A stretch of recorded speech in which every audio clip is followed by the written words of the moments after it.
Welcome back to the Footy Sage, and today is some very honest conversations about some of these transfers that have been going on. So I have a little bit more context to give. I will be uploading a video that I did record, but I actually haven't finished editing it. I will get that out, but that's basically looking at all the transfers that had gone on, and so this is kind of a follow-up to that. To kind of go through some of the things that I have seen going on. And to be honest, some of these transfers, yeah, they're shocking, but it's football. You get these, random things that can happen. And I think that it's best that I go through it and let's go through it together. So the first transfer that I think has to be conversated about is Inigo Martinez.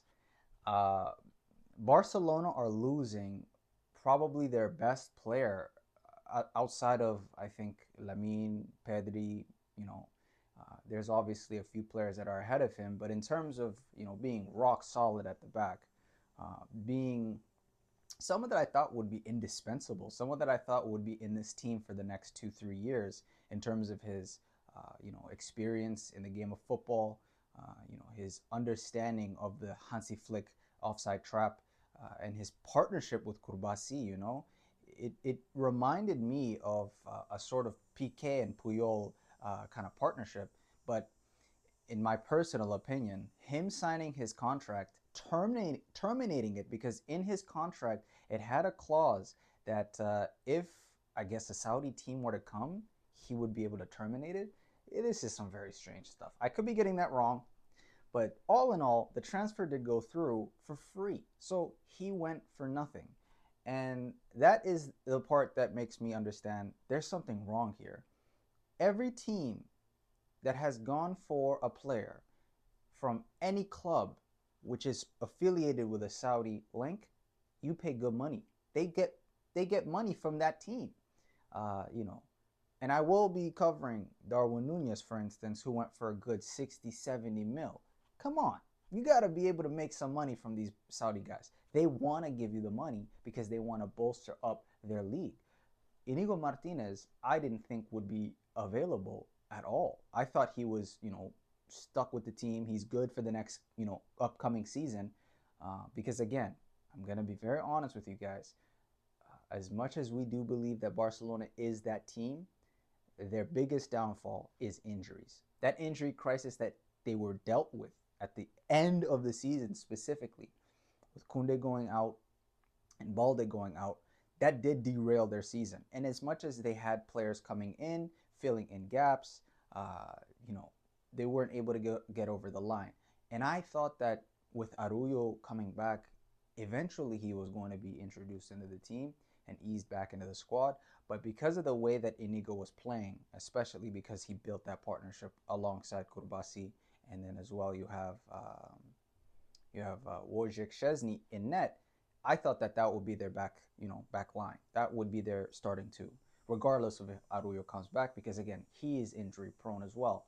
This is going to be a very interesting season to see, nonetheless, because again, Barcelona went ahead and bolstered their team in the goalkeeping position, and again, for me, that doesn't really make sense, because if you're going to go ahead and get a goalkeeper with Ter Stegen coming back, why would you let go of Martinez and you have Arroyo, who's injury prone? And then who knows, Christensen could go down or Kurbasi could go down. I'm just saying, wouldn't you want to keep Martinez? Look, whatever happened, it happened. The deal went through and now he's at Al Nassr. I don't know how this happened, but Deco has to be, you got to be at fault here, man. I don't think that this bodes well for you, and it does not go well with the fan base. Barcelona were looking to, at least get, deeper into the Champions League, finally get over that hump, get back to the Champions League final. But this is, I don't know, this is a move that kind of feels like they're going backwards, but we will see. Moving on, Darwin Nunez. Darwin Nunez. No. All jokes aside, I know you guys have seen the video of him and Luis Diaz whilst he was still at Liverpool. Him talking about, give me the money, give me the money. Saudi. It was going to happen. I think that we all understood that Darwin Nunez was not for the team. He was not really getting up to speed. He was not really able to actually get back into this squad as a focal point for their attack. I don't think that he has the ability to actually turn it on. I think that he's a player that has a lot of ups, but also a lot of downs. So a player that is that inconsistent, it's difficult to kind of pinpoint how best can you integrate them into the team. Is he a super sub? Is he an impact player that can come maybe in the latter part of a season where players may not be having the best stamina and fitness levels? Maybe he can get integrated at that point. But again, I think that Arne Slot, Jurgen Klopp, they both kind of tinkered with the system, playing him off the flank, playing him as a focal point, and it just ended up being the right decision. And again, as I said before, if you're gonna let a player go to Saudi, they're gonna be paying you something. So they got a good amount to come for the Darwin Nunez transfer. And now this is interesting because this does open up the conversation. I think that the funds are there for Isak. But again, I can't believe I didn't upload my other video because I went through this and I literally said it. If Saudi Arabia are serious about keeping Isak, they are going, and I'm saying Saudi Arabia because it's technically Saudi Arabia that is running Newcastle. Let's just be real. They will not let go of Isak unless there is a hefty price tag with his name. They're looking for 150, 160 million. Look, they're not going to let him go for 110. I don't know what Liverpool thought, but yeah, look, Ekitike played pretty well today. I will be uploading another video talking about that. I think that they did find a player that does suit their system much better than Darwin Nunez, but I think ultimately, every Liverpool fan would have wanted Isak to join this transfer window, but it does not look like it's going to be happening unless they break the bank in two players in the same transfer window, breaking transfer records for the British Premier League. Look, this is kind of ridiculous. I think that Liverpool should just keep the funds and go ahead and strengthen the squad in other positions, namely the center mid. I think that if Gravenberch were going to be injured this season, that is really bad. And I know Wataru Endo is a good replacement player, but I think that as you guys have been noticing, Manchester United, we are low-key doing something, okay? And I'm gonna come back to that later, but the Baleba funds are there. I know you guys have been memeing us for all these years. I know you know that we're about to cook here. If we get Baleba, get rid of Garnacho, get rid of Sancho, get rid of Anthony, get rid of Casemiro, you get Baleba in. I'm not playing. This team could get top 4, but hey, let me chill out, man. Back to Liverpool. Yeah, this is a good deal for Liverpool. I think but let it happen. And again, they earlier let go of Luis Diaz, so they have really bolstered the squad in the right areas. I think that this is a great deal, and yeah, Liverpool did a really great bit of business. And to the topic of the town, the hot topic at the moment, Benjamin Sesko will be joining Manchester United for a fee of 76.5 million euros. I think this is probably going to be the one that if it doesn't work out, yeah, we're going to be really in a big world of pain, because this would be the third striker in the third or the fourth consecutive season that we have purchased, meaning that we still have not been able to find a replacement for the players that we've had in the past, such as Wayne Rooney, such as Carlos Tevez, such as Robin van Persie, such as Zlatan Ibrahimovic, and even going further back, Ruud van Nistelrooy. We've had multiple great players, Eric Cantona. I think this is going to be the transfer that either breaks or makes Manchester United's season, because the focal point of every attack in Europe, as you guys are noticing, is that striker position. The left wing and the right wing complement the striker. Ultimately, if you don't have a good enough striker to bag you at least 15 to 20 goals per season, you won't really be doing much in Europe and as well in your cup competitions domestically. So I think that this is a good transfer. I mean, good in terms of he's a young player, he's able to adapt, but let's see how it actually goes ahead and pans out. Because again, this could be like Højlund. Højlund, when he joined from Atalanta, it was a transfer that I think everyone was like, whoa, Manchester United low-key just got a steal. They're getting a player who's young, who's athletic, who's gifted, who can run, who can be physical, who can finish, who can link up. And then all of that just kind of disappeared. And you saw it in bits and pieces once he played against Galatasaray. I remember he scored dribbling from half.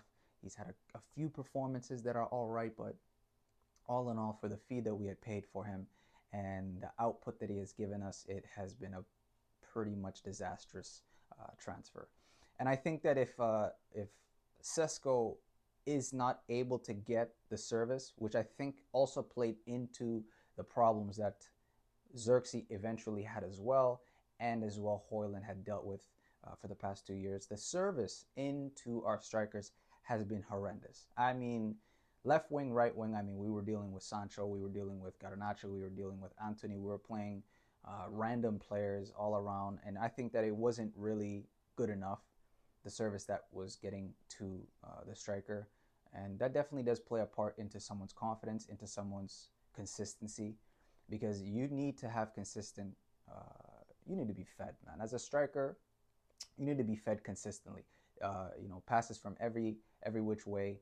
And as you are seeing right now with Gyökeres joining Arsenal, I think he's going to get at least 20 goals. I'm saying that right now because I'm telling you, I can see it. If he doesn't go down injured, I mean, how can he not get 20 goals? This team is geared to give him goals. Like, they have Zubimendi, they have Declan Rice, they have Odegaard, they have Timber, they have Calafiore, they have Lewis Kelly, they have Saka, they have Martinelli, they have Madueke, but we'll see how he works out. That was also another transfer that I think Arsenal, if they can get it right, I think that they might have a great player on their hand, but we'll see. So, Sesko, great deal, but we'll see. Great deal because he has potential. That's the only real upside to this transfer. He's a talented player. He can definitely adapt to the Premier League. He has the physical traits. Again, every team has these types of players. Lanky, strong, fast, can play. We'll just wait and see week 1. If we don't start seeing on Twitter, I'm just going through 007. If I don't see that, we've got a good player. I don't want to see him go 5-6 games without getting a goal involvement. I want to see him get off the goddamn mark. So, Sesko, for now, it's a good deal, but we will see. This is actually, for those who know, Steven Zonzi. His previous club was Sefhan in the Persian Gulf Pro League, and he's returning for a free transfer to Stoke City.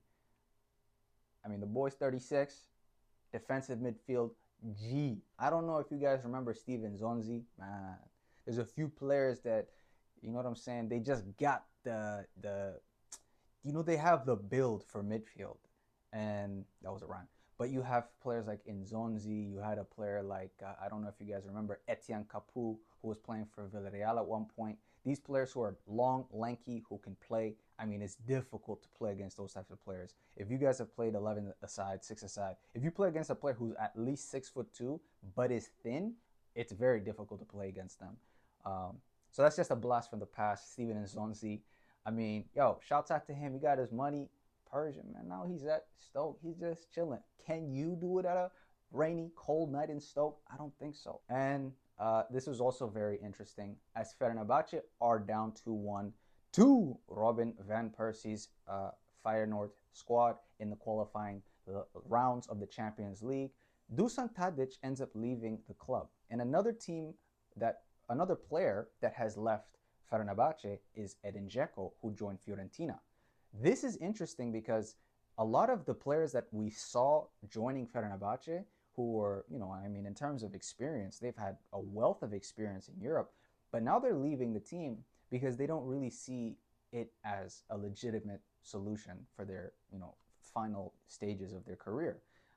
In terms of competing for leagues, competing for championships, the Turkish league is very, very competitive. I think that, Fenerbahce, getting John Duran, for instance, that was really a shocking transfer. I didn't think anyone would see that coming. But again, John Duran is a young player. He has a lot of years left in Europe. And I think that he went, got his money, chilled out, came back. And I think he's going to have at least a good enough, decent-ish season. Let's just see how his fitness is. The game that he did play against Feyenoord, it was about 20, 30 minutes he played. But we'll see. Tadic is gone. Now he is at Al Wahda. It is a UAE Pro League team. So hey, good luck to him. Get your money back. Get your money. Get your money. Get your money. Come on. And another player that we haven't really heard from, Wilfred Ndidi. He is going to be leaving Leicester City finally. I mean, he has been a loyal player to Leicester City. When they went down, him and Vardy stuck it out. They stayed with the team. But I think now that he sees that the trajectory of the club is definitely going to be a team that's going to be a yo-yo club in a sense. Bounce up, bounce back down, bounce up. He wants more stability. So he makes the decision to go to Besiktas. Come to Besiktas. Come to Besiktas. I know you guys see it on Instagram all the time. Turkish fans are probably the most, I mean, Lord. I wish those fans were in the Prem because that would be insane to play against that type of an atmosphere. I really do like Turkish fans. I love the way that they approach the game of football. I don't like the violence and the vandalism, but in terms of the passion and the love of the game, I love that. I love that, and I love seeing that. And listen, I love beating Turkish teams. I don't, come on, if a Turkish team came to United, we want to take them out, man. We almost did, Galatasaray, almost did, man. They got through. But he is going to be going for an £8 million fee. It's a good bit of money for himself. Go and make some money, go and chill out, and play some very competitive football with Besiktas. I think that Ciro Immobile is on the team as well. Don't quote me there if I'm actually getting that wrong. Yeah, this already happened, but just going to quickly say it because it is a transfer. But morally, do I really want to speak about this guy? There's a player that left Arsenal, went to Villarreal. That's it. I'm not really going to speak more about that. You guys know what's been happening with this individual. Come on. What is wrong with you, man? I made a video the other day talking about this. There's something wrong with football players, man. You guys just got to stop doing this stuff with people, man. Anyways, let's move on. Oh my God, I had to Google this. I thought that this was actually Jeremy Frimpong's brother, but I just found out it is not. His name is Godfried Frimpong, and he is Dutch, and he just joined. Let me just see here. He joined a Turkish league from Portugal. So I thought he was. I wanted to find if that was true. We move on. Okay, yes, this was the player that I saw. And I told you guys this before. I'm sorry I didn't upload the video. I'm going to upload it. But I said this in the other video. Chelsea are the most stingy club I have ever seen in football. They hoard talent, ruin them, and then let them go. So I think that this guy, Leslie, I'm not even going to attempt to, I'm not trying to butcher my brother's name, man. Go and ball out at Burnley. Go and do your thing, man. 28 million pounds. So he actually just left them. That's not even a transfer. Yeah, Leslie saw that the pecking order, he was not going to touch the first team in maybe another year and a half. Good decision. And man, Colwell, get better, man. Holy, that's actually a very big loss. And especially because this is a World Cup year coming up. What is it, August? And then the World Cup is in July? Yeah, there's no way he can come back unless he, I don't know, something can happen. I don't know, maybe in a year, medical science can make a dramatic improvement in ACL reconstruction and he can be back in 5 months. Man, he's a great player. I really love the way he plays football. And that's going to be a big miss for Chelsea this coming year. I'm not going to lie, especially with all the transfers that they've been coming up with. It looks like it's a really good season for them, and to lose Colwell was, I think it's a massive blow. But yeah, Leslie is gone. They signed him and then he just left, so that really didn't make any sense. Again, I said this before. They signed Gittins because they didn't want anyone else to get Gittins. This is greed. This is the greed that they spoke about in biblical texts, man. What is wrong with you people? And Heung-min Son, man. You know, I have to give him a man, LAFC, man. They got some money, man. 22 mil. Okay. Now he's joining his boy out there in LA. Is Royce as well on the team? Hold up. Oh, he's on LA Galaxy. Damn. Okay. LA Galaxy, LAFC. little rivalry, you know what I'm saying? But listen, Heung-min Son with don't say it. I know his name. I know his name. Hugo Lloris. I remembered him. Hugo Lloris and Heung-min Son back on the team. You must run for the team. If you know, you know. Go and watch, what is it, the Amazon Prime behind the scenes of Tottenham. That was one of the funniest things I have ever seen. Son supposedly didn't run. I kind of saw him jogging, but does that warrant you screaming at probably the nicest player in football? I don't know about all that, man. It's an ego problem from Hugo Lloris, but again, he's a World Cup winner. So what? What the hell? What can I really say? I don't even mind that. But yeah, it's a pretty good move for Son. Like, come on. I think that, you know, he thugged it out. You know, he outlasted Kane, and he finally got a championship. It says a lot. I'm just saying, Kane left, won a guaranteed championship, which is still good for his career. But Son stayed with Tottenham, battled through the injuries, managed to get to the final of the Europa League, was on the bench for the entire game. They go up 1-0 with Brennan Johnson, and he comes off the bench and he lifts the trophy as the captain of Spurs. That is seriously an amazing moment as a football player. Who the hell thought Spurs was actually going to win? I'm being very serious. I'm being very biased as well. I'm a Manchester United fan, so this was one of the worst things that I have ever experienced as a human being. I was seriously distraught. I couldn't speak. And at the exact same moment, once I saw Son lifting the championship, I said, you know what? It's okay. I can live with this. I can actually live with this, you know, because I know damn well if Arsenal were the ones who were playing against Spurs, yeah, that one would have been a little bit funnier. But Son, go play, man. Have fun. Gotta be careful out there, man. It's LA. You know what I'm saying? Think that he's gonna get checked? You think they're gonna, you know, go to him and say like, yo,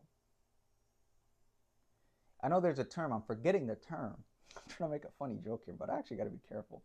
Yo, Son, go do your thing, man. Have fun. I'm gonna actually remove all that. No way. I can't keep that in the video. Yeah, and I said this before.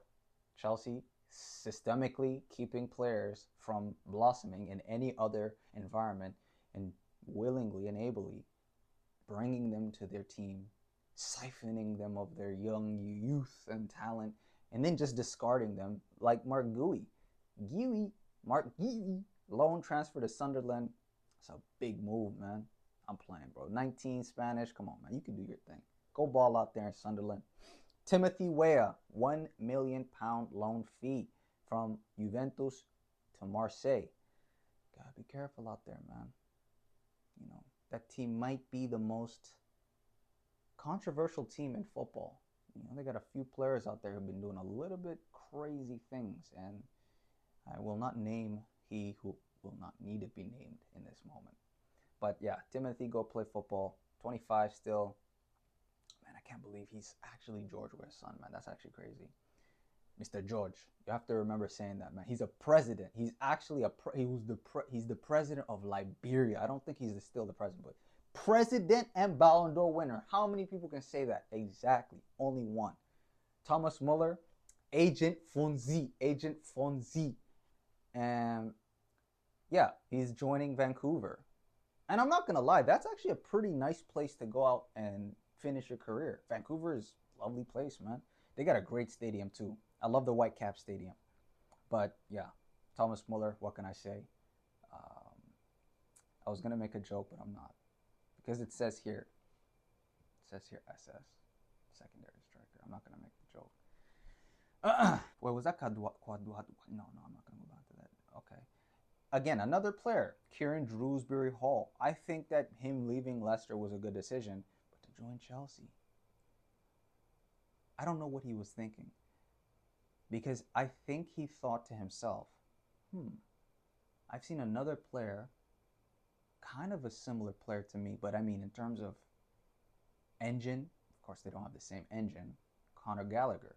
Left Crystal Palace, joined Chelsea, had a very weird stint, ups, downs, gets sold to Atletico, You don't hear of him now. Boy's chilling in the Atleti Sun though.